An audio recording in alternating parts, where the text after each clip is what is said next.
Last class में हमने देखा था कि जब एरे का बेस एड्रेस हमें गिवन हो तो उस केस में किसी भी पर्टिकुलर एलिमेंट की मेमोरी लोकेशन हम कैसे कैलकुलेट कर सकते हैं। और वहां पर हमने दोनों केस देखे थे कि जब हमारे एरे का इंडेक्स 0 से स्टार्ट होगा तो उस केस में मेमोरी लोकेशन कैसे कैलकुलेट की जाएगी, और जब हमारे एरे का जो इंडेक्स है वो 0 से स्टार्ट नहीं होगा तो उस केस में हम किसी भी गिवन पर्टिकुलर एलिमेंट की मेमोरी लोकेशन कैसे कैलकुलेट कर सकते हैं। आज हम देखेंगे कि वन डायमेंशनल एरे पे कौन कौन से ऑपरेशन परफॉर्म होंगे और उसके बाद वन बाय वन करके उनको हम क्या करेंगे, डिस्कस करने वाले हैं। तो अगर ऑपरेशंस की बात करें तो ऑपरेशंस में सबसे पहला ऑपरेशन आता है ट्रेवर्सिंग, उसके बाद insertion, deletion, updation, searching, sorting और मर्जिंग। ये सारे ऑपरेशन अपन 1D एरे को लेकर डिस्कस करने वाले हैं। अब सबसे पहले बात करें ट्रेवर्सिंग की, तो ट्रेवर्सिंग का मतलब होता है कि हमारे पास एक एरे है और उस एरे के एलिमेंट को हमें क्या करना है, वन बाय वन करके विजिट करना है या एक्सेस करना है। ये जो विजिट करने या एक्सेस करने का जो प्रोसेस है, इस प्रोसेस को हम क्या बोलेंगे, यहाँ पर एरे की ट्रेवर्सिंग बोलेंगे। ध्यान रखेंगे जब भी हम एरे की ट्रेवर्सिंग स्टार्ट करेंगे तो ट्रेवर्सिंग हमेशा लोअर बाउंड से स्टार्ट होगी और कहाँ तक जाएगी, अपर बाउंड तक जाएगी। लोअर बाउंड और अपर बाउंड के बारे में हमने पहले डिस्कस कर लिया है कि जो स्मॉलेस्ट फील्ड इंडेक्स पोजीशन होती है उसको हम लोअर बाउंड बोलते हैं और जो हाईएस्ट फील्ड इंडेक्स होता है एरे में उसको हम क्या बोलेंगे, अपर बाउंड बोलेंगे। तो फॉर एग्जांपल हमारे पास एक एरे है 5 एलिमेंट का, तो जिसकी इंडेक्स रही होगी 0 to 4। मान लो उसके अंदर कुछ डेटा रखा हुआ है, तो हम आपसे पूछे कि बताओ इस केस में एरे का लोअर बाउंड क्या है, तो आपका जवाब होगा कि इसका लोअर बाउंड क्या है, 0 है। इसका अपर बाउंड क्या है, 4, तो ये इसका क्या हो जाएगा, अपर बाउंड। और इस एरे का कैपेसिटी कितना हो जाएगा, 5, क्योंकि टोटल नंबर ऑफ एलिमेंट कितने आ सकते हैं इसके अंदर, 5 एलिमेंट आ सकते हैं। तो जब आपको कैपेसिटी गिवन हो और उस केस में अगर कोई ये पूछे कि बताओ इसका अपर बाउंड कहां तक हो सकता है, तो आपका सिंपल सा जवाब क्या होगा कि जो अपर बाउंड है वो मैक्सिमम कहां तक जा सकता है, n-1 तक, क्योंकि n क्या है, कैपेसिटी, और कैपेसिटी से एक कम करेंगे तो हमें क्या मिल जाएगा, अपर बाउंड मिल जाएगा। क्यों, क्योंकि एरे की इंडेक्स कहां से स्टार्ट हो रही है, 0 से स्टार्ट हो रही है। अगर हम एल्गोरिथम की बात करें कि किसी भी गिवन एरे को जब हमें ट्रेवर्स करना है तो उसका एल्गोरिथम क्या होगा, तो एल्गोरिथम बेसिकली क्या होगा, किसी भी गिवन प्रॉब्लम का जो स्टेप बाय स्टेप सोल्यूशन होता है उसी को हम क्या बोलते हैं, एल्गोरिथम बोलते हैं। एल्गोरिथम में कुछ बातें आपको ध्यान में रखनी है कि पहली बात कि सबसे पहले प्रोसेस को क्या किया जाएगा, स्टार्ट किया जाएगा, और सबसे आखिरी में प्रोसेस को क्या किया जाएगा, एग्जिट किया जाएगा या फिनिश किया जाएगा। पहली और आखिरी स्टेप फिक्स हो गई।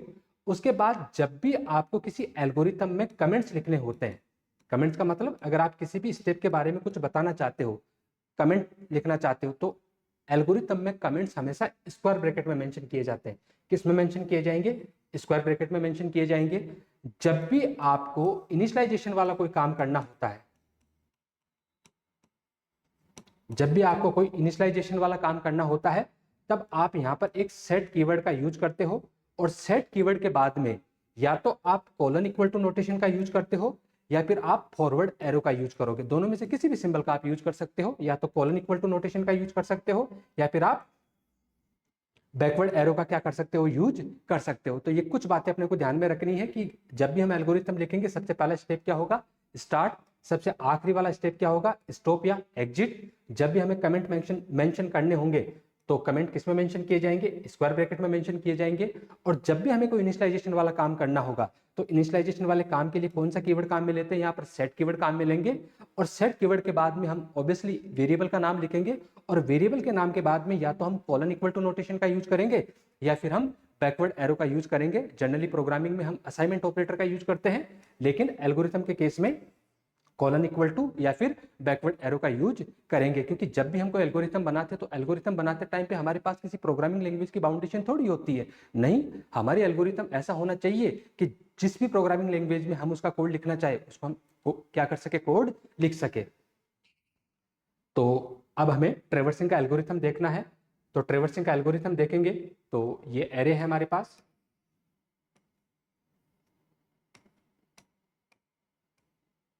ठीक है। तो यहां पर कैपेसिटी कितनी हो जाएगी, 6, क्योंकि टोटल कितने ब्लॉक है इसके अंदर, 6 ब्लॉक है, जिसकी इंडेक्स रही होगी फ्रॉम 0 to 5। मान लो कि इस एरे का नाम क्या है, हमने एल ए रखा है, लीनियर एरे।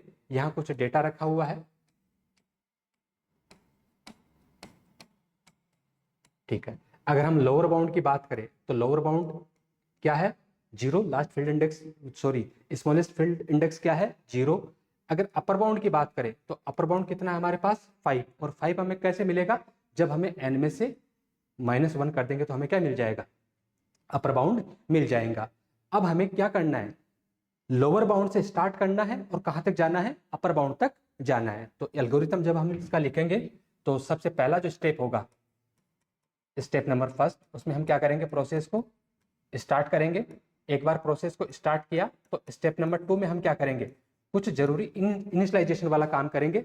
और इनिशियलाइजेशन वाला काम करेंगे तो यहां पर हम कमेंट में मेंशन कर देते हैं इनिशियलाइजेशन।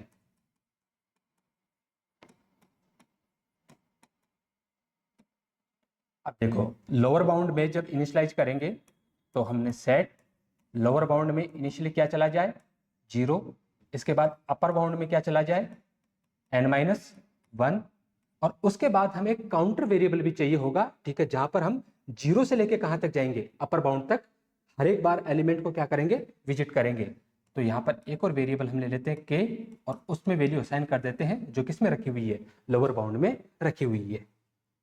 आगे जब स्टेप नंबर 3 में जाएंगे तो हमें एक लूप चलाना पड़ेगा। तो यहाँ पर कमेंट में हमने मेंशन कर दिया लूप, और लूप हमने लिखा है कि रिपीट कर दो। स्टेप नंबर 3 के आगे कौन सा आएगा, 4 एंड 5, 2 स्टेप में हमारा काम हो जाएगा। कब तक, अंटिल जो के में रखा हुआ कंटेंट है वो लेस देन इक्वल टू क्या नहीं आ जाता, अपर बाउंड नहीं आ जाता। देखो यहाँ पर हमने लेस देन इक्वल टू लिखा है, लेस देन इक्वल टू इसलिए लिखा है क्योंकि हम ऑलरेडी अपर बाउंड में n-1 कर चुके हैं, तो इसलिए हमने इस बार इसको कहां तक चलाया है, बराबर तक चलाया है। तो स्टेप नंबर 4 में हम एलिमेंट को क्या करेंगे, विजिट करेंगे। तो यहाँ कमेंट में मेंशन कर देते हैं विजिट एलिमेंट, और यहां पर हम एक प्रोसेस को अप्लाई करेंगे। तो हमने लिखा अप्लाई प्रोसेस किसके ऊपर, जो ये लीनियर एरे है LA, ठीक है, उसके जो केथ पोजीशन का जो एलिमेंट है, ठीक है, वहां पर इस प्रोसेस को क्या कर दीजिए, अप्लाई कर दीजिए। हमने अजम्पशन लिया है कि जो हमारा एरे है उसका नाम क्या है, यहाँ पर LA है। और उसके बाद स्टेप 5 में हमें क्या करना है, जो हमारा काउंटर वेरिएबल है, जो के जो इनिशियली कहां से स्टार्ट हो रहा है, लोअर बाउंड से, इसको कहां तक लेके जाना है, अपर बाउंड तक लेके जाना है। तो हर बार क्या करना पड़ेगा, एक एक से इसकी वैल्यू को बढ़ाना पड़ेगा। तो हमने लिखा यहाँ पर कमेंट में कि इंक्रीज कर दीजिए किसको, जो हमारा काउंटर वेरिएबल है उसको इंक्रीज कर दीजिए। और काउंटर वेरिएबल क्या ले रखा हमने, के, तो हम बोलेंगे कि के की वैल्यू क्या हो जाए, 1 से बढ़ जाए। इतना काम होने के बाद हमारा लूप एंड हो गया है, क्योंकि 2 ही स्टेप को तो हमें रिपीट करना था, 4 और 5 को। तो यहाँ पर हम कमेंट में मेंशन कर देंगे एंड ऑफ लूप, और जो काम हमें करना था वो काम हो चुका है, क्योंकि हम क्या करने वाले थे, एरे को ट्रेवर्स से तो करने वाले थे, और एरे की ट्रेवर्सिंग हो चुकी है। तो अब हम यहाँ पर लिख देंगे एग्जिट। एक बार इस एल्गोरिथम को हम ड्राई रन करके देख लेते हैं कि क्या ये सही से एलिमेंट को विजिट कर देगा या नहीं कर देगा। तो देखो n की वैल्यू क्या है 6, एरे का नाम क्या है, लीनियर एरे, जिसको हमने शॉर्ट में लिखा है LA। तो सबसे पहले प्रोसेस को स्टार्ट किया, प्रोसेस को स्टार्ट करने के बाद इनिशियलाइजेशन वाला काम किया, जहां पर बोला है कि लोअर बाउंड की वैल्यू को किससे सेट कर दो, 0 से। तो लोअर बाउंड में क्या आ जाएगा 0, अपर बाउंड की वैल्यू को किससे सेट कर दो, n-1 से। तो बताओ n में क्या है 6, 6 - 1 5, तो अपर बाउंड की वैल्यू क्या हो गई 5। उसके बाद बोला है कि k में क्या असाइन कर दो, जो लोअर बाउंड में है। तो k में क्या असाइन कर दिया हमने, जो लोअर बाउंड में, और लोअर बाउंड में क्या है 0 है। उसके बाद लूप चलाया है, बोला कि स्टेप नंबर 5 और 6 को रिपीट करना है। कब तक, जब तक k में रखा हुआ कंटेंट छोटा या बराबर नहीं आ जाता किसके, अपर बाउंड के। बताओ k में क्या है 0, is less than equal to upper bound, बताओ अपर बाउंड में क्या है 5। क्या 0 5 से छोटा होता है, यस, कंडीशन क्या हुई ट्रू। और जैसे कंडीशन ट्रू हुई, हमें क्या करना है, एक प्रोसेस को यहाँ पर अप्लाई करना है। अब प्रोसेस को अप्लाई करने से मतलब ये है कि आप जिस भी प्रोग्रामिंग लैंग्वेज का यूज कर रहे हो, ठीक है, उस पर्टिकुलर प्रिंटिंग स्टेटमेंट से हम इसको क्या कर देंगे, रिप्लेस कर देंगे। जैसे आप सी जैसी लैंग्वेज का यूज कर रहे हो तो ऑब्वियसली आप प्रिंटफ जैसे फंक्शन को काम में लोगे। अगर आप C++ जैसी लैंग्वेज का यूज कर रहे हो तो वहां पर आप काउट स्टेटमेंट का यूज करोगे। अगर आप जावा जैसी लैंग्वेज का यूज कर रहे हो तो वहां पर आप क्या करोगे, SOP स्टेटमेंट को काम में लोगे। तो इसकी जगह आपको क्या करना है, जो भी प्रोग्रामिंग लैंग्वेज आप यूज करने वाले हो उसका प्रिंटिंग स्टेटमेंट से इसको क्या कर देना है, हमें रिप्लेस कर देना है। और देखो BCI में तो ये दोनों स्टेप ऐसे डायरेक्ट उठ के आई थी, हूबहू लिखी हुई थी, और फिर पूछा था कि बताओ ये वाली जो एल्गोरिथम की जो ये 2 पीस ऑफ कोड है ये क्या काम करेगा, तो ये क्या काम कर रहा था, वहां पर ट्रैवर्सिंग वाला काम कर रहा था। तो देखो इसकी जगह हम क्या क्या लिख सकते हैं, एक बार मैं वो बता देता हूं कि अगर आप सी जैसी लैंग्वेज का यूज कर रहे हो तो सी जैसी लैंग्वेज में आप लूप कैसे चलाओगे, आपने एक वेरिएबल बनाया है आई, फिर आपने लूप चलाया for I assign 0 I less than, upper bound बोल दीजिए या n-1 बोल दीजिए, एक ही बात है, आई प्लस प्लस, और यहां पर आप लिखोगे प्रिंट एफ। मान लो आपका जो एरे है वो इंटीजर टाइप का है तो %d, थोड़ा सा गैप आ जाए इसके लिए \t, एंड फिर आपने लिखा होगा ARR ऑफ आई या LA ऑफ आई। ठीक है, अगर आपकी एरे का नाम ARR है तो आपने ARR ऑफ आई लिखा होगा, अगर एरे का नाम LA रखा है तो आपने LA ऑफ आई लिखा होगा। अभी हम मान के चलते हैं कि हमारे एरे का नाम क्या है, ARR है।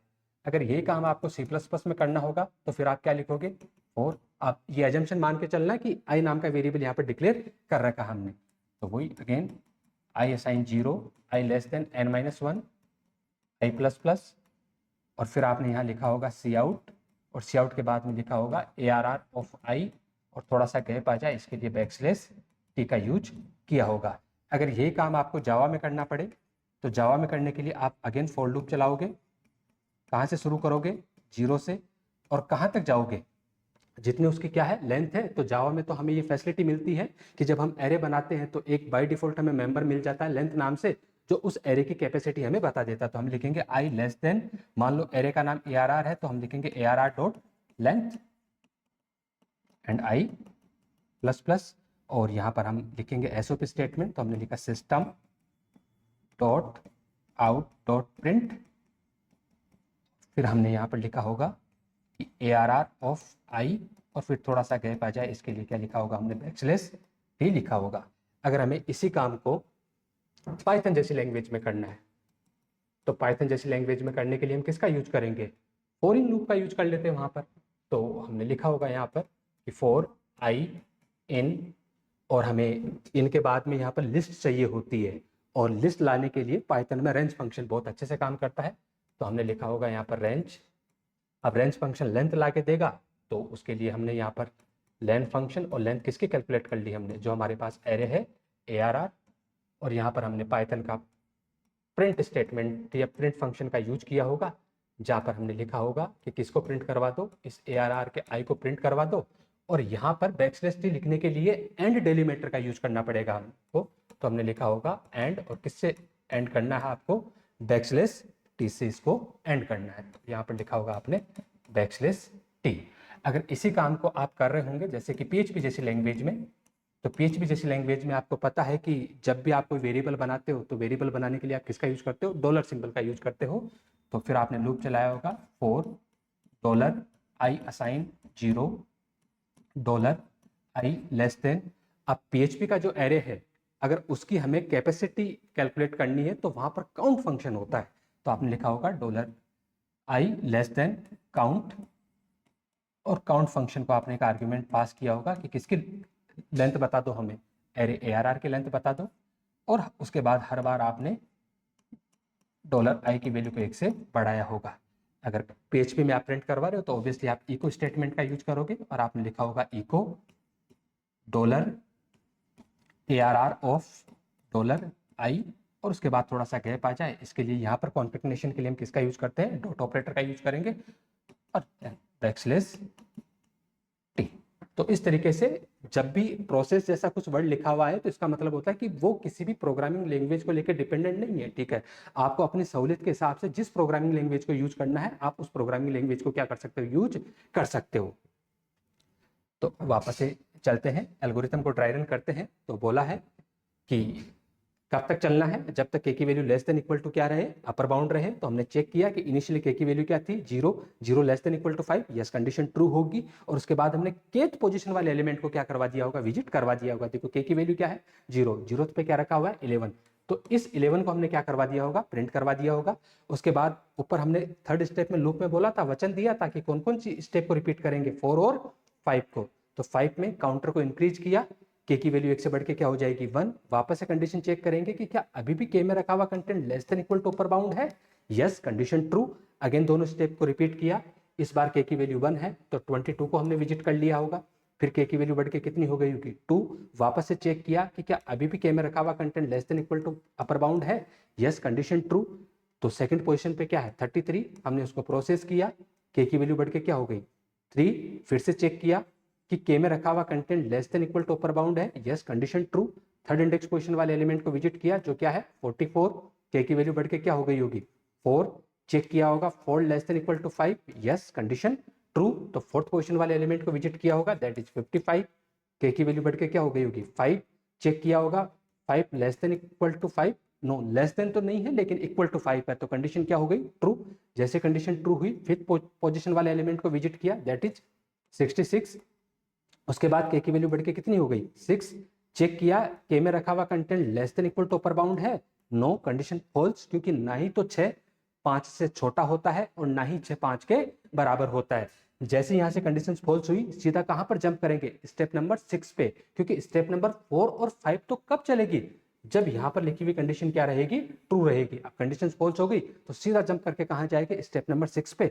और स्टेप नंबर 6 में बोला है कि प्रोसेस को क्या कर दीजिए आप एग्जिट कर दीजिए। और जब हम इस एल्गोरिथम से एग्जिट हुए उससे पहले हमने एरे को क्या कर लिया था यहाँ पर ट्रेवर्स कर लिया था। आगे होगी बात समझ में कि ये ट्रेवर्सिंग की क्या थी हमारे पास एल्गोरिथम थी। अब जो अगली क्लास होगी अगली क्लास में हम सीखेंगे कि किस तरीके से हम इसको प्रोग्रामेटिकली इंप्लीमेंट करेंगे और प्रोग्रामेटिकली इंप्लीमेंट करते टाइम पे हम किस तरीके से किसी फंक्शन को एरे पास करते हैं। जब भी हम किसी फंक्शन को एरे पास करते हैं तो उसका क्या मैकेनिज्म होता है और उस मैकेनिज्म के साथ साथ जब भी हमें एरे पास करना होता है तो क्या एक अकेला एरे पास किया जाता है या उसका कोई एड्रेस पास किया जाता है, एड्रेस के साथ में कोई और चीज भी पास की जाती है तो क्यों की जाती है। ये सारे सवालों के जवाब हम अगली क्लास में देखने की कोशिश करेंगे। अंत तक रुके उसके लिए धन्यवाद। बाकी कोई शिकायत हो सुझाव हो तो आप कमेंट बॉक्स की तरफ जरूर जाइएगा।